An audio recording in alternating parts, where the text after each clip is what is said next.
छल बल निंदा कपट भाव सो दूर मोहे रख दीजो, हरि जी मोहे संत हृदय कर दीजो। हमने कभी आंतरिक भावना के परिवर्तन की याचना ही नहीं की है, इसलिए आसरत्व आता जा रहा है। लेकिन यहां पर सौनकादि ऋषि प्रश्न कर रहे हैं। श्रीमद् भागवत कथा का प्रारंभ करने का कारण बन गया यह प्रश्न, क्या कि इस घनघोर कलिकाल में जहां मानव असुरता को प्राप्त होते जा रहे हैं, ऐसे में इन मानवों को सुधारने का साधन क्या है। और भगवान हमारी एक प्रार्थना, बोले क्या लोगों के पास समय बहुत कम है, इसलिए श्रेष्ठ से श्रेष्ठ, उचित से उचित, पवित्र से पवित्र साधन बता दीजिए जो अल्प में ही हो जाए। श्रेयसाम यद भवे श्रेय पावनानाम च पावनम, कृष्ण प्राप्ति करम सस्वत साधनम तद्वदाधुना। ये मानव कल्याण कैसे होगा इस कलिकाल में, कृपा करके हमें बताइए। सौनकादि ऋषियों के इस प्रश्न का उत्तर सूत जी महाराज देते हैं। और क्या उत्तर दे रहे हैं? प्रीति सौनक चित्ते ते यतो विचमे विचार्य च, सर्व सिद्धांत निष्पन्नम संसार भयनाशनम। कालव्याल मुखग्रास त्रास निर्णास हेतवे, श्रीमद्भागवतम शास्त्रम कलौकीरेण भाषितम। हे सौनकादि ऋषियों, तुम सबने जो ये प्रश्न किया है ये बहुत सुंदर प्रश्न है। क्यों? क्योंकि तुम्हारे प्रश्न से अब कृष्ण कथा का प्रारंभ होगा। भूमिका है, बहुत ध्यान से सुनिएगा। लेकिन इस संसार में कल्याण करने वाले व्यक्ति को सबसे पहले यह विचार करना चाहिए कि कृष्ण प्राप्ति कैसे हो। भगवत प्राप्ति को ही कल्याण कहा जाता है। धन प्राप्ति को कल्याण कहते तो रावण कल्याण कर चुका है अपना। ऐश्वर्य प्राप्ति को कल्याण कहते तो रावण का ऐश्वर्य लंका से अयोध्या तक था और सार्वभौम विश्व में था एवं तीनों लोकों में था। ऐश्वर्य भी है, धन भी है, संपत्ति है, मंदोदरी जैसी पुत्री है, अक्षय कुमार जैसा पुत्र है। क्या नहीं है रावण के पास? आप कहोगे भाई ये सब कुछ था, अंतरंग कुछ नहीं। बुद्धि हमारे पास एक है, उसके पास 10 थी। शब्दावली, जब बोलता था रावण हिमालय की चोटियां हिलने लग जाती थी। क्या नहीं था रावण के पास? आज का मानव अपनी इच्छाओं को एक पन्ने पर लिख दे तो वो सारी इच्छाएं जो एक मानव चाहता है, जो एक संसारी व्यक्ति चाहता है, वो सब था रावण के पास। तो इसका मतलब क्या है कि आपकी जो इच्छाएं हैं ये पूर्ति हो जाए तो आप में और रावण में कोई अंतर नहीं है। रावण के पास केवल एक वस्तु की कमी है और वो है राम, बाकी सब है। राम नहीं थे, भजन नहीं था, भक्ति नहीं थी जीवन में। ज्ञान अटूट, धन अटूट, ऐश्वर्य अटूट, संपत्ति अटूट, सब कुछ अटूट था। कह दें तो लिमिट क्रॉस करके सब कुछ था उसके पास में, लेकिन भक्ति नहीं थी।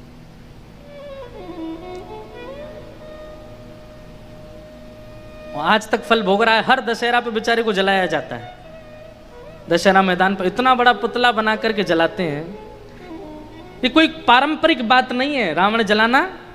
ये तो हमारे पहले से ही है कि जिसने भी कुछ गलत किया उसका पुतला जलता ही है। आज भी जलते, कई लोगों के पुतले जला देते हैं। रावण का जलाया गया। लेकिन रावण जो जो पा चुका था वही तो हम भी पाना चाहते हैं, तो फिर रावण का पुतला क्यों जला रहे हैं? विचारणीय बात है।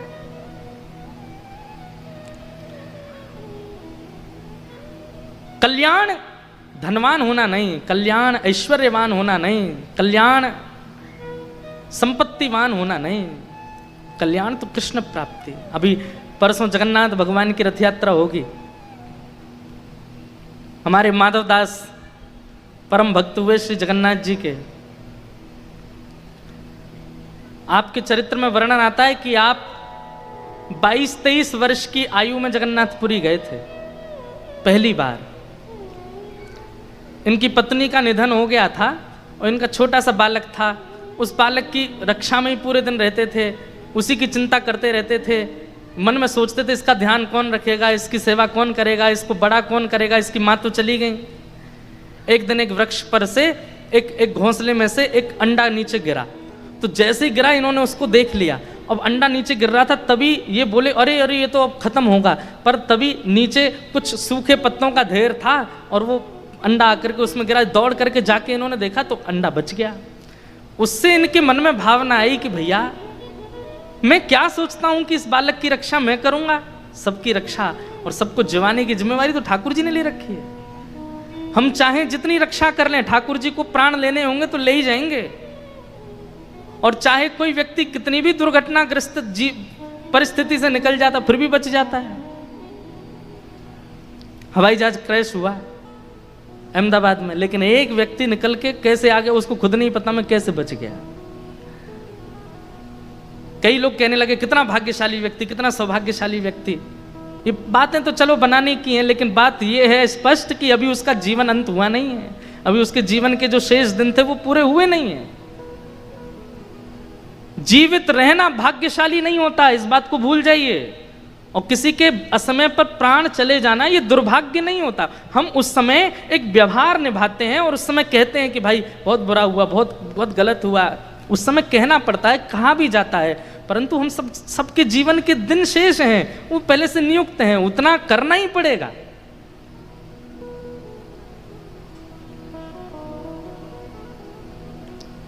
माधव दास जी के मन में आया मैं बेटे की रक्षा के लिए इतनी चिंता कर रहा हूं, परंतु भैया ठाकुर जी के हाथ में सब। ये अंडा ऊपर से गिरा लेकिन नीचे सूखे पत्तों ने इसको बचा लिया। इसका मतलब यह है कि ठाकुर जी ने सबकी व्यवस्था कर रखी है। कोई माता पिता के बिना भी पूरा जीवन जी लेगा। और अपने पुत्र को अपने परिवार के हवाले करके और माधव दास जी जगन्नाथपुरी चले गए। कहते हैं कि जब माधव दास जी ने पहली बार नील चक्र देखा, जगन्नाथ भगवान के जो शिखर पर नील चक्र विराजमान है, बंधुओं उसकी बड़ी महिमा है। जगन्नाथ महाप्रभु के जो शिखर पर नील चक्र है वो इतना विशाल है, कहते हैं कि उस नील चक्र का कोई मोल नहीं बता सकता कितना मोल है, कितना मूल्यवान है।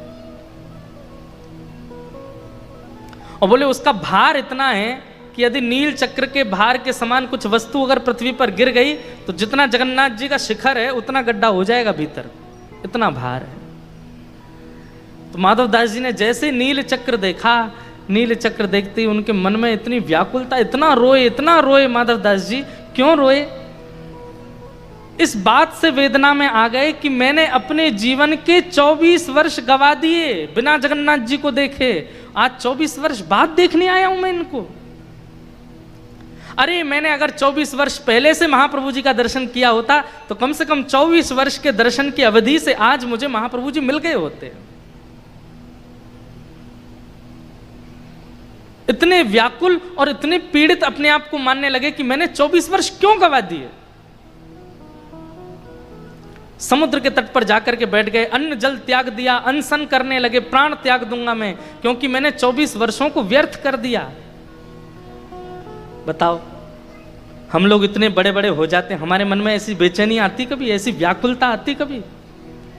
हमने इतने साल बाद जगन्नाथ जी के दर्शन किए, ऐसी बेचैनी कभी नहीं हुई। लेकिन उनको बेचैन देखो, किस बात से बेचैन है कि मैंने इतने दिन तक दर्शन क्यों नहीं किया।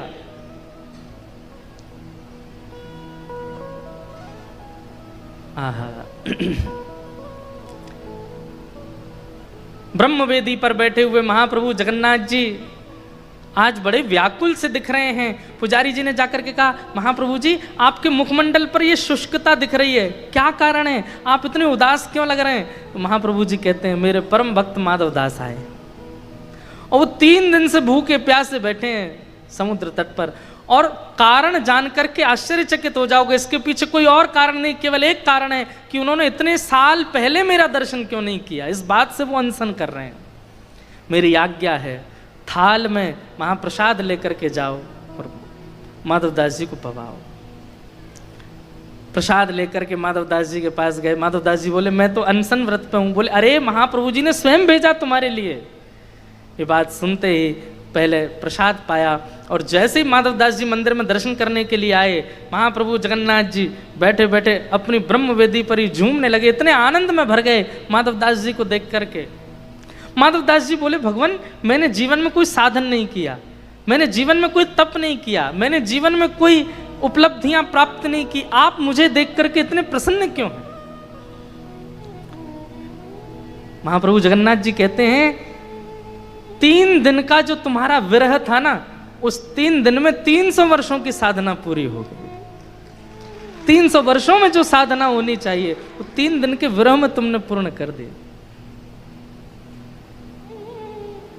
इसलिए श्रीमद् भागवत जी में वृत्रासुर भगवान से कहता है, समंजसत्वा विरहय कांक्षे, मुझे विरह दे दीजिए। कथा सुन करके, भगवत दर्शन करके, संत वाणी सुन के, किसी महापुरुष का दर्शन करके बंधुओं यदि हमारे नेत्र सूखे ही रहते हैं तो इस बात का ये प्रमाण है कि कहीं ना कहीं चित्त में दुष्टता है। कई लोग कह रहे होंगे हमारी तो आंख ही सजल नहीं होती, महाराज जी स्पष्ट सीधे हमको दुष्ट कह रहे हैं।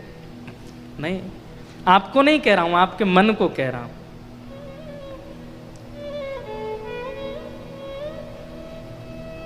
परसों जगन्नाथ जी की रथ यात्रा होगी, इस कथा में आपको गड्ढे की सब्जी मिलेगी। रोज कथा में गंगा जी की चर्चा भी सुनाएंगे, बद्रीनाथ जी की भी सुनाएंगे, क्योंकि जगन्नाथ रथ यात्रा है तो इसलिए जगन्नाथ जी की भी सुनाएंगे।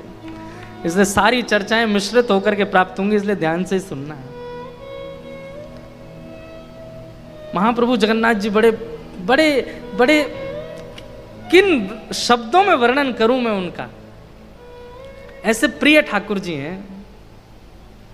उनको सब पता है, सबका ध्यान है उनको, कौन मुझे कहां से किस प्रकार पुकार रहा है, किस प्रकार बोल रहा है। आप नहीं जानते, ये रथ यात्रा भीड़ के लिए नहीं होती है। लाखों में कोई ना कोई माधवदास खड़ा है, कोई ना कोई सालबेग खड़ा है, कोई ना कोई मीराबाई खड़ी है, उसके लिए महाप्रभु निकल के आते हैं।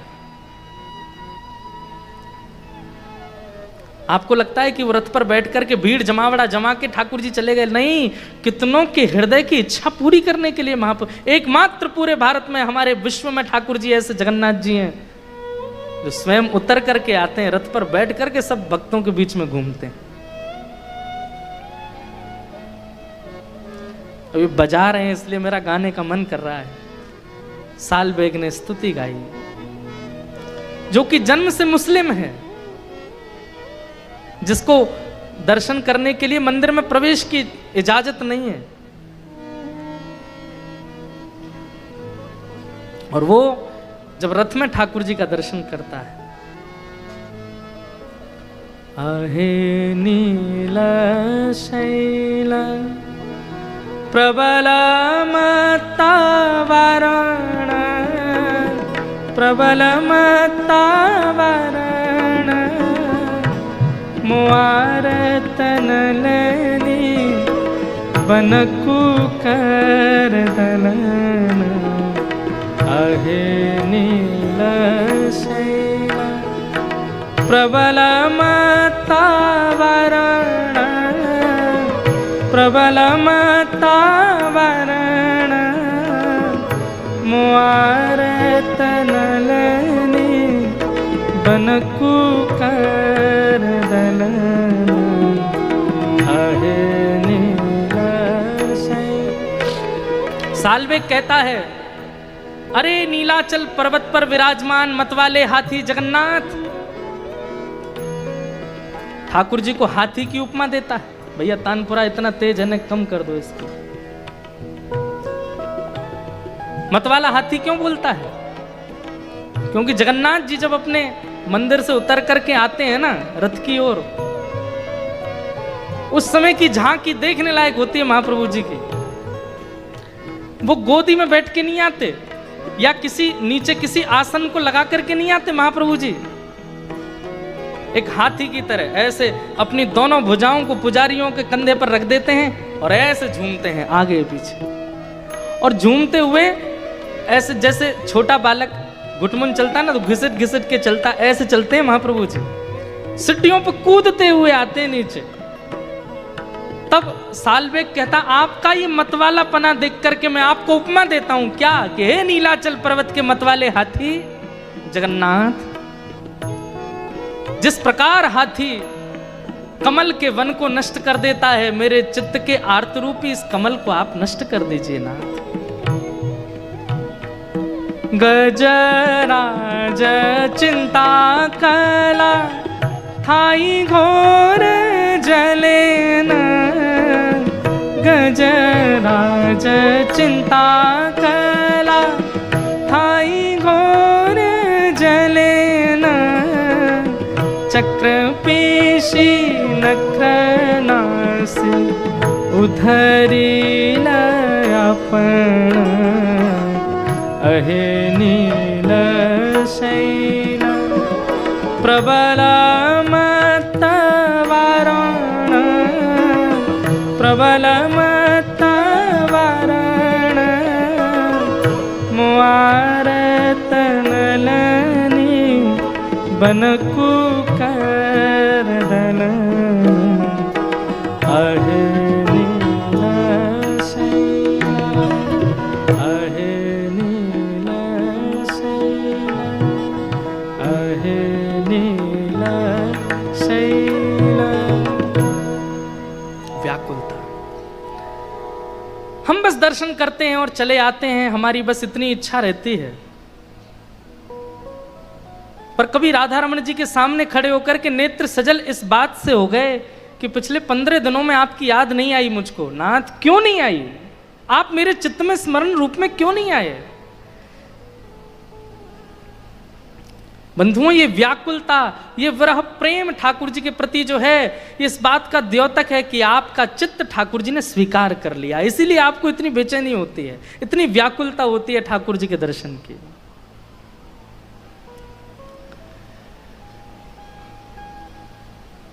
सूत जी महाराज कहते हैं, इस घनघोर कलिकाल में जब तक मृत्यु का भय चित्त में है, तब तक मानव कल्याण संभव नहीं है। व्यक्ति धन के पीछे इसलिए भाग रहा है क्योंकि उसके अंदर यह बात कहीं ना कहीं बैठी है कि मेरे एक दिन प्राण चले जाएंगे, उससे पहले मैं धन कमा लूं, ऐश्वर्य कमा लूं, नाम कमा लूं, प्रतिष्ठा कमा लूं, उससे पहले मैं ये कर जाऊं, ये बना जाऊं, ये छोड़ जाऊं, ये कर जाऊं। ये मृत्यु के भय के कारण ही व्यक्ति जीवन के इन माया जाल में पड़ा है, और इस मृत्यु के भय को दूर करने का एकमात्र साधन है क्या?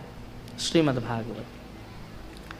भागवत की कथा इस बात से आपको परिचित कराती है कि मृत्यु के भय से भयभीत मत हो, बल्कि इस बात से भयभीत हो जाओ कि कहीं प्राण चले गए और उससे पहले मुझे भगवत दर्शन नहीं हुआ तो,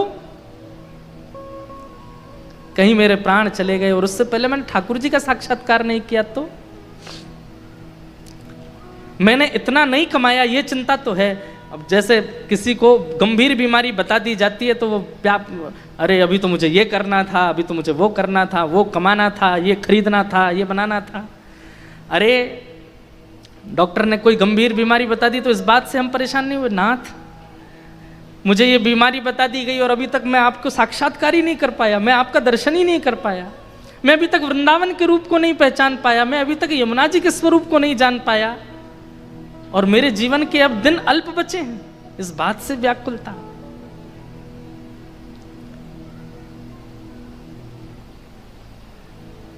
और भागवत जी आपको उस भाव से परिचित कराती हैं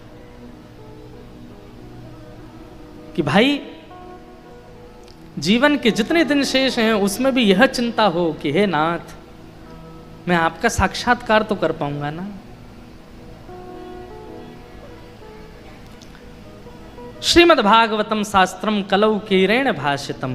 भागवत शास्त्र में यह सामर्थ्य है कि वो व्यक्ति को उसके मूल उद्देश्य से परिचित कराती हैं, व्यक्ति को उसके कल्याण के मार्ग पर लेकर के जाती हैं। यह भागवत से संभव हो सकता है। सौनकादि ऋषियों ने कहा, भागवत जी ने किनका कल्याण किया, कृपा करके जरा हमको बताइए। तब कहा कि भैया एक बार नारद जी महाराज भ्रमण करते हुए बद्रीनाथ गए और श्री बद्रीनाथ धाम में सनत कुमारों ने नारद जी से कहा, हे नारद जी, आप इतने व्याकुल क्यों हो, क्या बात है? तब नारद जी बोले कि मैं पृथ्वी पर गया था, पर पृथ्वी पर सब कुछ देख करके मैं बड़ा व्याकुल हो गया। क्या देखा तुमने?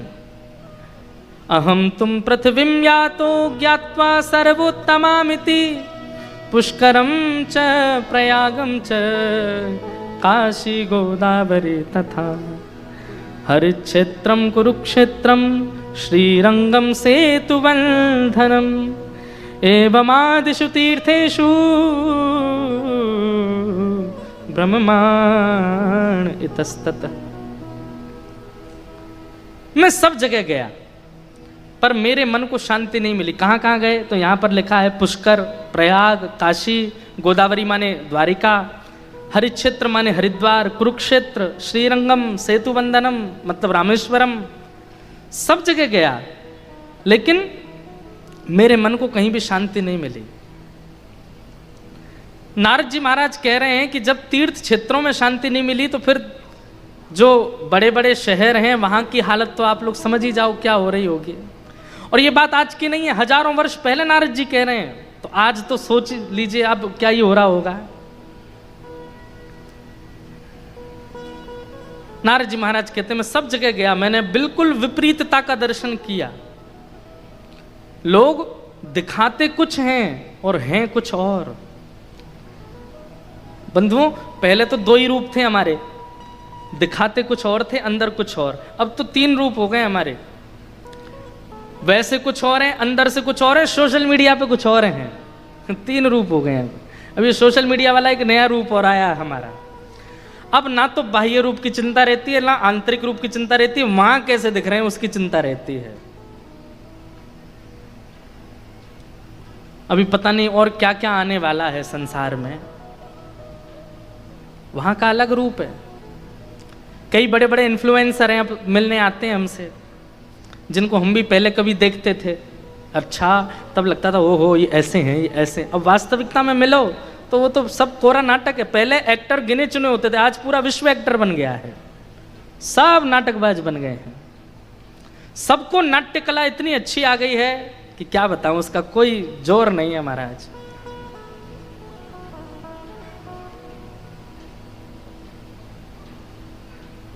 घनघोर कलयुग उस दिन प्रारंभ हो जाएगा जिस दिन पूरा विश्व बहलूपिया होगा।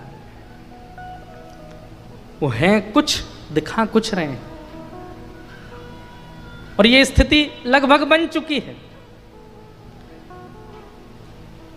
नारद जी महाराज बोले मैंने सुना था पृथ्वी इतनी पवित्र है, पृथ्वी के तीर्थ इतने पवित्र हैं, वहां के लोग इतने अच्छे हैं, ये पर यहां आकर के तो मैंने सब कुछ उल्टा देखा। क्या देखा? बोले सुमंद मंद मंदा सुमंद मतयो मंद भाग्या युपद्रता पाखंड निरता संतो विरक्ता सपरिग्रह तरुणी प्रभुता गे शालको बुद्धिदायक कन्या विक्रयिणो लोभा दंपती नाम च कनकनम आश्रमा यवनैरुद्धा तीर्थानि सरितस्तथा। बहुत कुछ लिखा है। नारद जी महाराज बोले मैंने ये परिवर्तन देख करके संसार का मैं बहुत विचलित हो गया। लेकिन तभी मैं भ्रमण करते करते वृंदावन गया और वहां यमुना जी के तट पर मैंने एक आश्चर्य देखा। क्या आश्चर्य देखा? वृंदावन में सबको आश्चर्य ही दिखाई देता है क्या? नारद जी बोले मैंने देखा कि एक वृद्ध माता बैठी, एक युवती बैठी है, एक युवा कन्या बैठी है और उसकी गोद में दो वृद्ध लेटे हैं। थोड़ी देर बाद वो रोती हुई माता मुझसे बोली भो भो साधो क्षणम तिष्ठत मच्चिंताम अपि नाशय। मैंने पूछा देवी तुम कौन हो, तुम्हारी गोद में ये दो वृद्ध कौन हैं? तब उसने अपना परिचय दिया कि मैं भक्ति हूं और ये दोनों मेरे पुत्र हैं, ज्ञान और वैराग्य। कलयुग के प्रभाव के कारण ये दोनों वृद्ध हो गए हैं। नारद जी बोले तुम पर कलयुग का असर नहीं हुआ? बोले क्योंकि भक्ति कलयुग में फिर भी युवा है, पर ज्ञान और वैराग्य तो कोई पाना ही नहीं चाहता, इसलिए दोनों वृद्ध हो गए हैं। गंगा जी में कोई नहा रहा हो और आप जाकर के तट पर तभी उसको टोक दो, भैया ऐसे नहीं नहाना चाहिए, शास्त्र इसकी मना करते, हमको मत सिखाओ, हमको नहीं बताओ, तुम अपना नहाओ चलते बनो। किसी को ज्ञान नहीं चाहिए। आप घर जाते हैं किसी के, वहां पर जाके अगर ठाकुर जी की सेवा में कुछ बता दे, भैया ऐसे ऐसे सेवा करो, हमारे परदादा के समय से ऐसी चलती आई है, आप हमको मत बताओ। कोई ज्ञान नहीं चाहता। वैराग्य की तो पूछिए ही मत। वैराग्य की तो स्थिति केवल तब आती है जब किसी की मरणासन अवस्था को हम देखते हैं, उसको मरकट वैराग्य कहते हैं। कोई मर जाता है तब वैराग्य आता। भैया संसार बिल्कुल भी नश्वर है, संसार यहाँ पर कुछ भी हाथ लगने वाला नहीं। 2-4 दिन की व्याकुलता, 5वें दिन से फिर से वैसे ही हो जाते हैं। वैराग्य भी नहीं है। बंधुओं, एक बात हमारी बहुत ध्यान से सुनिए। व्यवहार का निर्वहन कीजिए, संसार में जो जो आवश्यकता है उन व्यवहार में रहिए, पर मन में वैराग्य रखिए। मन में इस बात को जानकारी रखो, भले ही मैं बहुत बड़ा घर बना रहा हूं पर ये मेरे संग रहने वाला नहीं है। भले ही मैं बेटे के लिए कर रहा हूं, ये कर रहा हूं, पर भाई एक दिन सब दूर हो जाने हैं। भले ही मैं इसको अपना मित्र बना रहा हूं, इसको अपना साथी बना रहा हूं, इसको अपना संगी बना रहा हूं, पर ये सब स्वार्थी हैं, ये चित्त में रखना चाहिए। हम तो एक बात, अपनी निज बात बतानी नहीं चाहिए, पर सत्य बता रहे हैं। कथा करते करते ऐसा हो गया कि कोई माला भी पहनाता ना, अभी की नहीं कह रहा हूं, कहीं कहीं तो भी उसमें लगता है थोड़ी देर बैठने के बाद पता चलेगा किस स्वार्थ से माला पहनाई थी, चाहता क्या है। तो माला भी ऐसे ही नहीं लाए हैं। और फिर पता महाराज जी एक फोटो, बगल में एक फोटो। आजकल प्रणाम बदल गया, फोटो ही प्रणाम है। पहले प्रणाम करने के लिए कहा। आज मैं सुबह सुबह पढ़ रहा था 10 नामापराध और फिर उसके बाद 32 सेवा अपराध। 32 सेवा अपराधों में एक अपराध पता है क्या है? एक हाथ से पैर छूना, ये अपराध है। कौन समझाए बच्चों को? कई तो यूं आते हैं, अब उसको उस समय टोक दे तो बुरा लग जाएगा। प्रणाम कैसे होना चाहिए हमें यही नहीं पता है। और बल्कि ऐसा 32 सेवा अपराधों में ऐसा वर्णन है कि एक हाथ से जैसे ही आप प्रणाम करते हो तो कम से कम 10 गंगा स्नानों का पुण्य नष्ट हो जाता है। एक हाथ से प्रणाम करना। अपराधों की तो संख्या ही बहुत है। 10 नामापराध मैं लिख के भी लाया मैंने, कि वैसे कहा है मैंने कथा में 2-4 बार, पर भाव था कि बीच में किसी दिन अवसर मिलेगा तो कहूंगा। ध्यान से सुनिएगा। सबसे पहला, संत उपेक्षा। किसी भी वैष्णव संत की उपेक्षा। जैसे 4 लोग आप बैठे, कथा करके हम चले गए, हमारे जाने के बाद ही बोलने लग गए। ये महाराज जी की बद्रीनाथ में हमने कथा सुनी थी, वहां ज्यादा बढ़िया बोल रहे थे, वहां पे ऐसा कहा था इन्होंने, ऐसा कहा था इन्होंने। पहले छोटे वाले इंद्रेश जी बढ़िया थे, अब बड़े हो गए हैं ये, वो वाले बढ़िया थे। ये उपेक्षा। किसी भी वैष्णव की जब आप उपेक्षा करते हैं, आपका नाम अपराध लग जाता है। उसी समय आपका भजन साधन और भगवत प्रेम कम हो। ये एक प्रकार से इस बात का प्रमाण समझ लीजिए, ये जो सजल नेत्र नहीं होते ना ठाकुर जी के सामने जाके, ये अपराधों की वजह से ही होता है कि आपके चित्त में करुणा ही नहीं आई, भाव ही नहीं आया ठाकुर जी को देख के। तो उनमें सबसे पहला कारण संत उपेक्षा। भाई 4 लोग अगर कर भी रहे हैं ना पंडाल में बैठ के, तो आपका स्वभाव है भैया मत बोलो, कथा सुनो, उनके बारे में नहीं कहो ना। हमको क्या करना है? वो हमको ज्ञान दे रहे हैं, वो हमको कथा सुना रहे हैं, वो हमें भोजन करा रहे हैं, हमें बैठा, ठीक है ना। अब ये सब चर्चाएं मत करो। स्वयं भी नहीं करनी और किसी को भी नहीं करने देना। और नहीं मानते फिर भी लोग तो उठ के चले जाओ, तुम लोग करो, हम तो नहीं बैठेंगे यहाँ पे। सबसे पहला, संत वैष्णवों की उपेक्षा करना और सुनना, ये नामापराध है, ये भक्ति का अपराध है। दूसरा, बहुत अच्छी बात, शिव और विष्णु में भेद मानना। दोनों में सदा नापतोल करते रहते हैं कि शिव बड़े हैं कि विष्णु बड़े हैं, कि विष्णु बड़े हैं कि शिव बड़े हैं। कई जगह हमको भी इन बातों में बहुत घेर लिया जाता है। पर भैया ये दोनों एक दूसरे के ईश्वर भी हैं, सेवक भी हैं, इसलिए शिव और विष्णु में भेद दृष्टि मत रखो। ठीक है, हमें क्यों जानना है कि पूर्ण पर ब्रह्म क्यों है, कौन है? अरे जिसमें आपकी आस्था उसमें लगे रहो, जिनमें आपकी आस्था है उनके प्रति पूर्ण विश्वास रखो। अब आप सोचिए, भगवान श्रीमन नारायण के चरणों से जो जलाशय प्रकट होता है, महादेव उसको सिर पर धारण करते हैं। कैसा प्रेम है। और वही जिनके चरणों से गंगा प्रकट होती है, वो रामेश्वरम में जाके उन्हीं शिव की आराधना करते हैं। ये एक दूसरे के आराधक हैं, ये एक दूसरे के सेवक हैं, ये एक दूसरे के प्रेमी हैं। इसलिए इनमें भेद दृष्टि ना करना, इससे भी अपराध लगता है। भक्ति अपराध, नामापराध। तीसरा अपराध, गुरु दीक्षा लेने के बाद गुरुदेव की अवज्ञा। गुरुदेव की अवज्ञा मतलब कुछ नहीं, चलते फिरते गुरुदेव ने बोल दिया 108 डुबकी लगा करके आओ गंगा जी में। अब उसमें भी आप सोच रहे हैं कैसे जाऊं, मुझे तो बुखार आ गया था रात को, मुझे तो जुकाम हो गया है, मुझे तो डॉक्टर ने निमोनिया बताया था, गुरुदेव बोल गए कि स्नान करके आओ। भैया चाहे आपको जितनी बड़ी पीड़ा हो, गुरुदेव के मुख से निकल गया कि जाओ डुबकी लगाओ, तो लगा दो, उस समय चिंता मत करो। गुरुदेव की अवज्ञा से भी भाव नष्ट होते हैं, अपराध लगता है। हमने तो सामान्य बात कही, पर गुरुदेव कोई बड़ी से बड़ी आज्ञा भी दे दें और उसमें आपको करोड़ों का मुनाफा हो रहा हो, उसको त्यागने में दूसरी बार सोचिएगा नहीं। गुरुदेव ने मना किया है तो ये चीज नहीं करनी है। और गुरुदेव अगर कह रहे हैं कि खाई में कूद जाओ, पता है हाथ पांव टूटेंगे लेकिन फिर भी कूद ही जाओ, गुरुदेव कह रहे हैं, सामर्थ्य देंगे, ये संभालेंगे। मैं एक बात कथा में कहता हूं, गुरु आज्ञा नहीं देते, गुरु सामर्थ्य देते हैं। समझ रहे हैं बात को? गुरु ने कहा 108 डुबकी लगाओ, ये आज्ञा नहीं दी उन्होंने सामर्थ्य दी है कि आप 108 लगा लोगे। और हमारी मानो तो गिरिराज जी की दंडवती अपने मन से शुरू मत करना, किसी संत महापुरुष की आज्ञा ले लो। आप कह दो तो करेंगे, क्योंकि वो कहेंगे तो आज्ञा नहीं होगी, सामर्थ्य होगी, लगाया हो गया। किसी को पहाड़ों से बहुत डर लगता है, बद्रीनाथ जाने में घबराहट होती है, केदारनाथ जाने में डर लगता है, एक बार अपने गुरुदेव की आज्ञा का प्रतीक्षा, वो आज्ञा कर दें, उसके बाद निर्भीक होकर चले जाओ, क्योंकि गुरु सामर्थ्य देता है, गुरु अवज्ञा नहीं। ये तीसरा नाम अपराध है। चौथा नाम अपराध क्या है? शास्त्रों की निंदा करना, शास्त्रों में मतभेद मानना।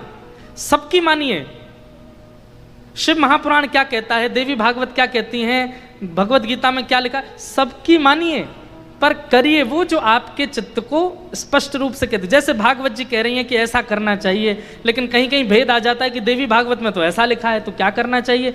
दोनों पक्ष उचित हैं, आपके हृदय को जो उचित लगता हो करो, शास्त्रों की बात मानो, पर भागवत जी की मानते हैं, किसी अन्य की अवहेलना मत करो, निंदा मत करो। ये भी एक अपराध है, नामा अपराध है। बंधु, ये सारे वो अपराध हैं जिनसे भजन घटता है, जिनसे भक्ति घटती है, जिनसे भाव घटता है।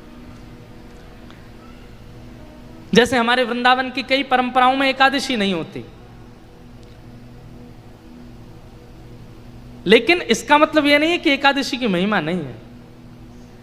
उनको भी चाहिए, उन संप्रदायों को भी चाहिए कि एकादशी करने वालों का सम्मान करें, और एकादशी करने वालों को भी चाहिए कि जो एकादशी नहीं करते उनकी अवज्ञा ना करें। क्योंकि कई लोग तो इन्हीं चीजों में रहते हैं, हाँ हमारे यहाँ तो ऐसा होता है, हमारे यहाँ तो ऐसा होता है, अरे तुम एकादशी नहीं करते, अरे राम राम राम, ये तो बहुत गलत है, अरे ये तो पाप है। ऐसा नहीं,